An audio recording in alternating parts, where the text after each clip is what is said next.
Hi, I'm Stefan Eeskens. I'm an Azure specialist and a Microsoft MVP. I have a particular interest for artificial intelligence. I have been involved in several AI-related real-world projects in the past 3 years. Therefore, I want to share some lessons learned and of course some technical bits with the community. Please follow me on Twitter, as I'll keep sharing extra bits and I'll be announcing the upcoming of new episodes. This course is made of multiple episodes, and some of them might not be recorded yet by the time you watch the current episode.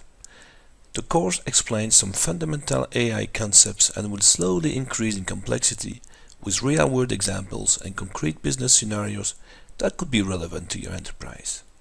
You will learn how to create and consume Azure Cognitive Services, as well as how to educate more advanced services and specialize them to fit your specific needs. No technical prerequisite is necessary, as I will try to be as exhaustive as possible in my explanations. However, the course is primarily intended to developers, but part of it is accessible to non-developers as well.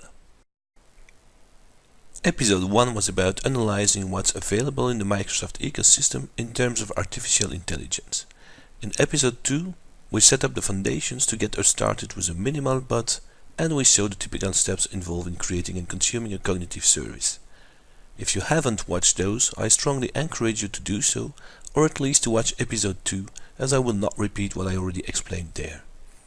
That being said, in this episode we'll first see what are the challenges when dealing with natural language and building chatbots. We'll then capitalize on what we've done already by adding a LUIS layer to our bot. I will not only explain how LUIS works, but I'll also give you concrete hands-on demos out of real-world experience. NLP stands for Natural Language Processing, and this is a very hard task to perform as natural languages are incredibly complex. NLP helps extracting semantics out of a piece of text and make use of specific operations such as lemmatization, tokenization, part-of-speech tagging to identify each word and its role in the text. It also enables named entity recognition, which basically consists in extracting words of a specific type, such as persons, locations, dates, URLs, etc. NLP's practical applications include chatbots, search indexing and natural search understanding, automatic translation. We'll see a very practical example of using post tagging in a later episode. This refresh of what NLP is all about was necessary since LUIS performs NLP operations behind the scenes. LUIS is certainly one of the most interesting cognitive services, as it allows you to ship applications proposing natural interactions with end users. LUIS mostly performs two key tasks. It detects the user intention. It performs named entity recognition. In other words, it extracts valuable information from a piece of text. Let's see a few concrete examples. In the sentence, "I need help with Azure," the intent could be defined as "get help" in LUIS, and Azure would be captured as an entity of type IT topic. The resulting action would look for documentation on Azure. In the sentence, "Who is the CIO of the enterprise?" the intent could be defined as org chart lookup in LUIS, and CIO would be captured as an entity of type job role. The resulting action would query the company organization chart to get the answer. The above sentences are called utterances in LUIS terminology.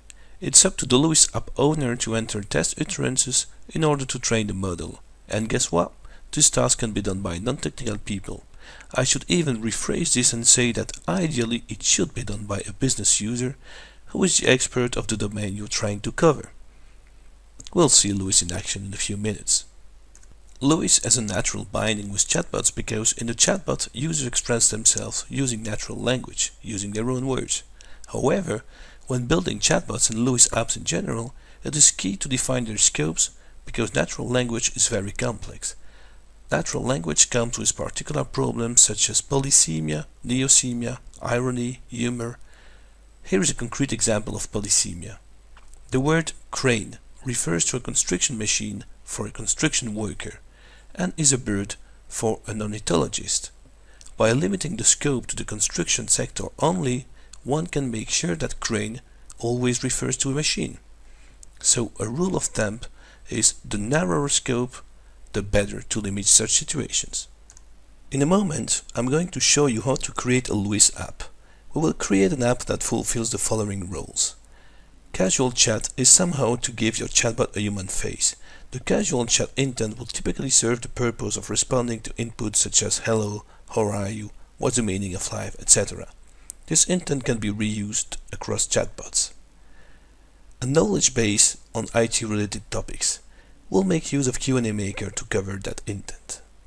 Viewing and reporting incidents. Our chatbot should help internal employees to get help about IT in general, as well as to report incidents when they encounter problems. Finding documents. With this intent, the bot will act as a search user interface to find documents hosted in a document management system.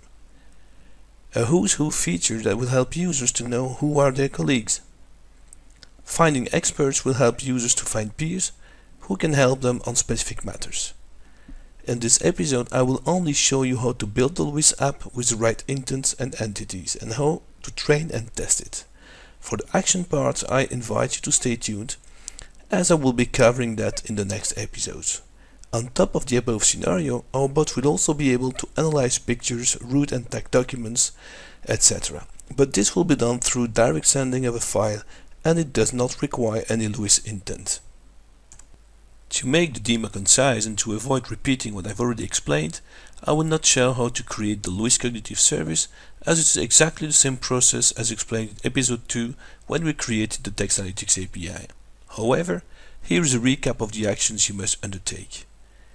Go to the portal, create a new cognitive service of type Language Understanding Intelligence Service, grab a consumption key, as we will bind it to the LUIS app we'll create in a minute.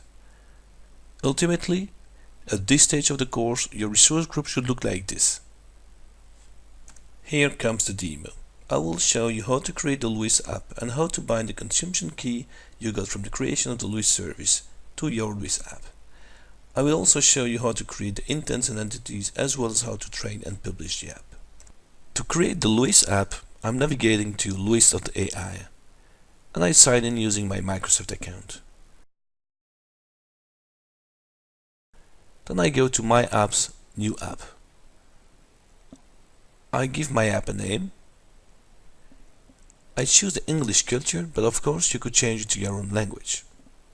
For the time being, I'm taking the default key.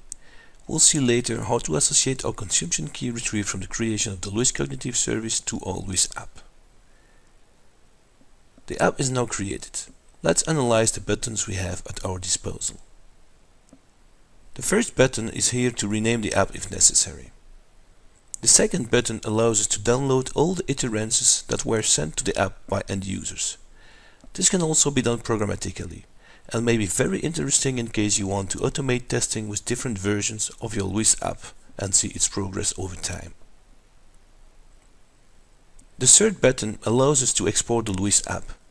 In one of my real-world projects, we programmatically export the LUIS app to a SharePoint document library with versioning enabled whenever we change the LUIS app.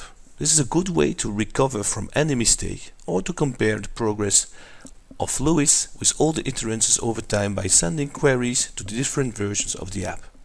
Doing this, you can objectify the progression of LUIS or potentially identify regressions caused by your changes. At last, the fourth button enables us to delete the app. Let's now analyze the left menu. The dashboard gives us some statistics about our app. The intents allow us to access existing intents as well as to create new ones. Same goes for entities. Pre-built domains contain a series of ready-to-use entities and intents designed by Microsoft for generic purposes. Features help us fine-tuning the app. We'll use feature later in our scenario. Train, test and publish allows us to make our app ready to use for the outside world. The non-intent is the system intent that is returned by LUIS whenever a given utterance is not matching any other intent. Okay, let's create our first intent, the casual chat one. Remember, we want to give a human face to our bot, so we want it to be able to answer day-to-day questions such as how are you, what's up, etc. We'll also add some existential questions, which are typically asked by end users. A good source for this is the top 20 deepest existential questions. So, to create the intent, I simply click on the Add New Intent button and I specify a name. Now I'm invited to enter a few characteristic utterances covered by this intent. The goal here is not to provide an exhaustive list of possible values, else LUIS wouldn't be of much interest, but you should try to think of the most important phrases. For sake of simplicity, I will only enter a few utterances. Our first intent is now created. Back to our scenario, we also need to provide our users with an IT knowledge base, an easy way to find documentation, a way to view and report their incidents, and a way to identify who is who and who can help them on IT-related topics. So our first task is to identify the key different entities we are dealing with. The who's who and who can help me with an IT-related topic functionalities deal with people, roles and IT topics, while incident viewing and reporting functionality deal with incidents. People, roles, IT topics and incidents are all entities. So to make sure LUIS captures them correctly, we must define them. Whenever you're confronted to this situation, you should first have a look at the pre-built entities and pre-built domain entity to see if Microsoft delivers an out-of-the-box solution for your specific needs. For the time being, Microsoft doesn't cover persons nor software, so we'll create our own custom entity types. At the time of recording, there are 4 types of entity types. Simple, which you'll use whenever you want to deal with dynamic values. An example of dynamic values is people. Indeed, you cannot build an exhaustive list of employees working for a company, as this changes every day with new hires and departures. This would require you to adapt your entity all the time and will become a full-time job, so it's not manageable. Another example is with our incident reporting functionality. If a user comes and asks the status of incidents 123, incident 123 needs to be identified by LUIS as an incident number. And this is of course not something you can list as part of a static list of values, because incident numbers are generated by an external system on a daily basis, hourly basis, and even maybe every minute. Composite entities, as the name indicates, represent a group of other individual entities, which can be useful if you need to capture separate entity values into a single group of values. Hierarchical entities allow to have a parent-child relationship between entities. For instance, if you deal with hardware, you might have hardware as a parent and mobile devices as a child. At last, list entities allow you to define a static list of values. In our example, we will use a list entity for the job roles, as this is not something that changes on a daily basis. The advantage of list entities compared to simple entities is their greater accuracy, but the shortcoming is that it only works with static values, not dynamic ones. So for instance, we couldn't use a list entity type to deal with our incidents. Okay, I'm now going to create these entities. I'm starting with IT topic, a simple entity. Although the list of software used within a company might not vary as much as its employees, it's still likely subject to frequent changes. That's the reason why I go for dynamic entity. I now create incident number of type simple as well, for the same reason. It's now time to create our job role entity of type list. As said earlier, that kind of entities require you to provide a static list of values. I'm just gonna add a few job roles for this example. What is remarkable here is that LUIS makes suggestions of other values that he thinks are similar to your entry. You can then simply click on an entry or all at once should you find them interesting. I end up with the person entity, which is also of type simple. So now we have all our entities. So while it is obvious that the job role entity is based on a static list of values, we're going to see how to help LUIS detect the other types of entities. We can do that by training it with representative utterances as well as by creation of a list feature. So let's now switch to the features. There are 2 types of features, phrase list and pattern features. Phrase list features may be used to help LUIS catching up some keywords. Unlike list entities, you're not guaranteed that the keyword present in the phrase list feature will be captured by LUIS, but it certainly helps. Out of empirical observations, I noticed that giving the same name to both a phrase list feature and an entity type is maximizing the chances to get the entity values properly captured. So let's create a phrase list feature for the IT topic entity and let's call it IT topic. I'm going to enter a few product names only for sake of simplicity. We'll see how to train LUIS afterwards with these values.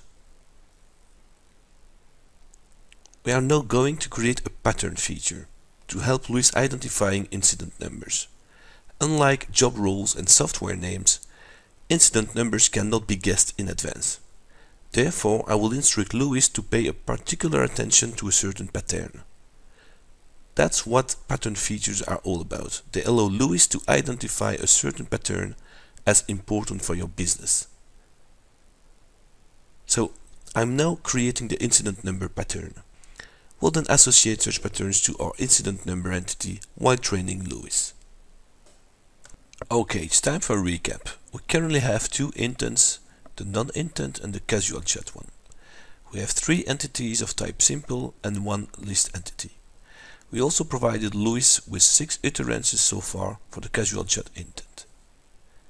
It's time to create the other intents that will be using the entities in order to cover our scenario. I'm going to show you the high-level principles with one intent and then I'll speed up the recording for the other intents.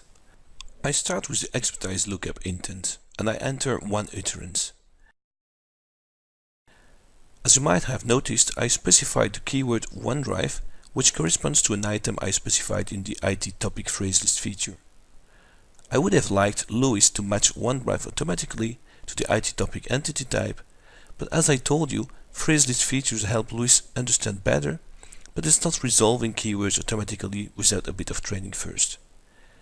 So I'm going to manually tag OneDrive as an entity of type IT topic.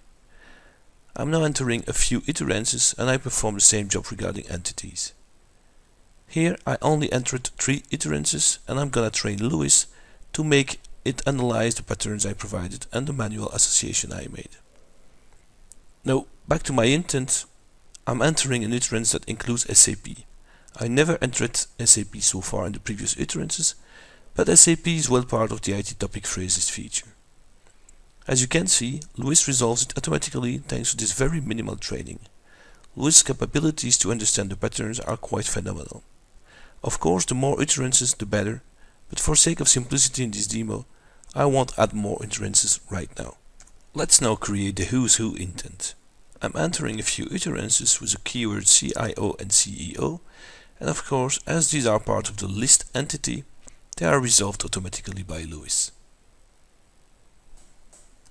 Time to create the intent that will allow users to report incidents. That's by far the ones that's gonna require most effort as we need to make it understand about our incident numbers.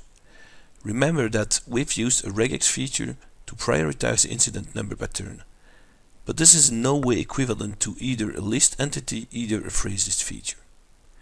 So I'm gonna enter a few generic iterances and I'll then be more precise and ask about a specific incident number for which I need to manually tag the corresponding entity. I will train LUIS a few times to let him understand the relationship between the ticket status intent and the incident entity type. After a few attempts, LUIS eventually resolved a new incident number automatically as an entity of type incident.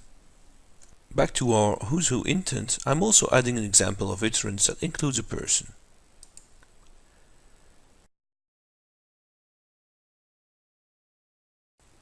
Time to create the intent that allows users to report incidents.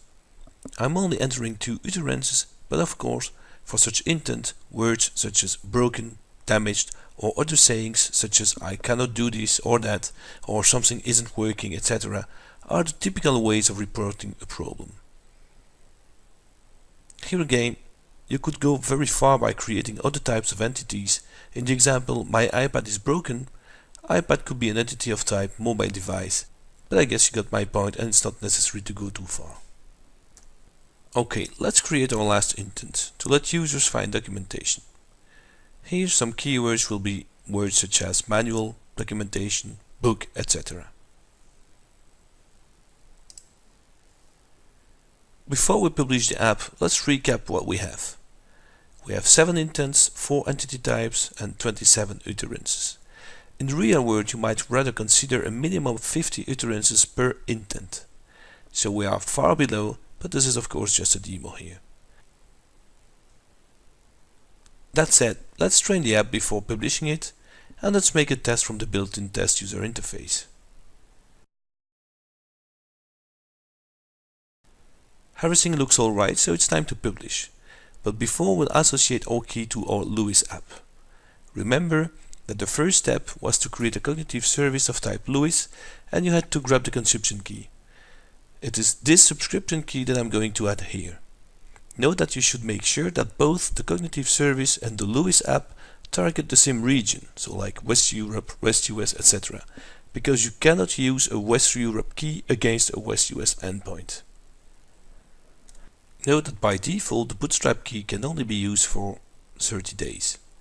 So now you can associate your key with the app and publish it. Once published, you can easily test the published app right in the browser. In the results you will find top scoring intent as well as the captured entities. Our minimal LUIS app can now be associated to our minimal chatbot. I have bound our LUIS app to a minimal chatbot developed in episode 2. It's rather easy to do. The first thing to do is to download and install the LUIS NuGet package. Afterwards you must create a class that inherits from LUIS dialog. The binding with the LUIS app is done via the LUIS model attribute. You can easily get the app identifier in secret from the publishing tab of the app. Then you simply need to create one method per intent and make them match via the LUIS intent attribute. For the time being, I am only responding with a basic phrase. We'll see in other episodes how to implement the actual actions. Once the LUIS dialog is created, you have to call it from the message endpoint. So I have replaced the call to our sentiment analysis endpoint from episode 2 by these few lines of code in which I return an instance of our channel 9 dialog. The easiest way to see whether the binding works well is to debug the code locally. In order to do that, you must download and install the bot emulator. Note that this bot emulator only works with 64-bit platforms. Once you have the bot emulator up and running, you simply need to run your web project locally. Then copy its URL and paste it into the bot emulator and append /API/messages to the URL. In order to authenticate the bot, you have to provide the app ID and passwords to the bot emulator. If you fill out episode 2 correctly, these settings should be into your web.config. Okay, let's try it out.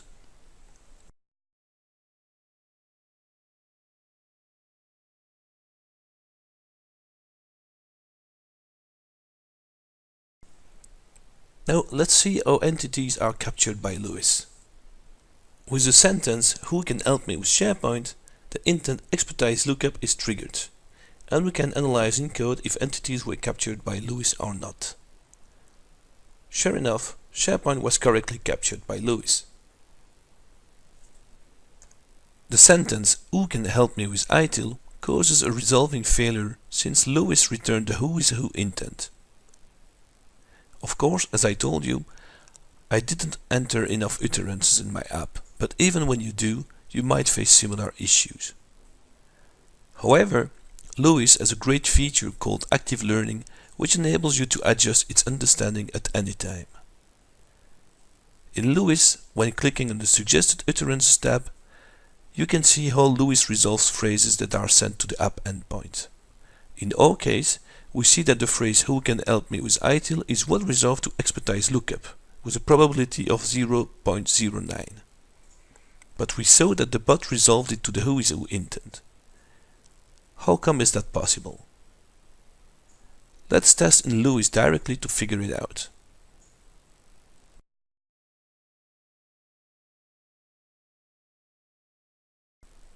Got it. We see that this phrase is equally resolved to the who's who intent with the same probability level. That's what caused LUIS NuGet package to resolve it to wrong intent. To fix it, simply tag ITIL as an entity of type IT topic reassign this phrase explicitly to expertise lookup, and retrain LUIS. Now we clearly see that after adjustments, the level of confidence is much higher and the delta between the expertise lookup and the who is who intent has changed. Okay, it's time to wrap it up. LUIS is the first layer of understanding when building chatbots. Any misunderstanding at that level will cause your chatbot to respond in a faulty way. It is easy to suit LUIS to your specific business needs. Creating intents and entities isn't that hard and does not require any technical skills. A domain expert is the ideal candidate to design and train LUIS. Active learning is key. With our example related to ITIL, we saw that adjustments are necessary, certainly in the beginning, but this is a positive, as it means that the level of understanding will improve over time. At last, bots are not chatbots. For bot-driven conversations, you don't need to include LUIS. LUIS shines when it comes to resolving user intentions and capturing entities. In the next episodes, we're gonna see how to take advantage of Q&A Maker to build our IT knowledge base. We'll see how to build intelligent search with the linguistic API and the post tagging. We'll also see how to envision topics such as document routing thanks to topics and keyword extractions with the Text Analytics API. Last but not least, we'll see how to take advantage of both the custom speech and custom vision services, and we'll use our bot to deal with these rich media. Please follow me on Twitter and feel free to rate this video and share your comments.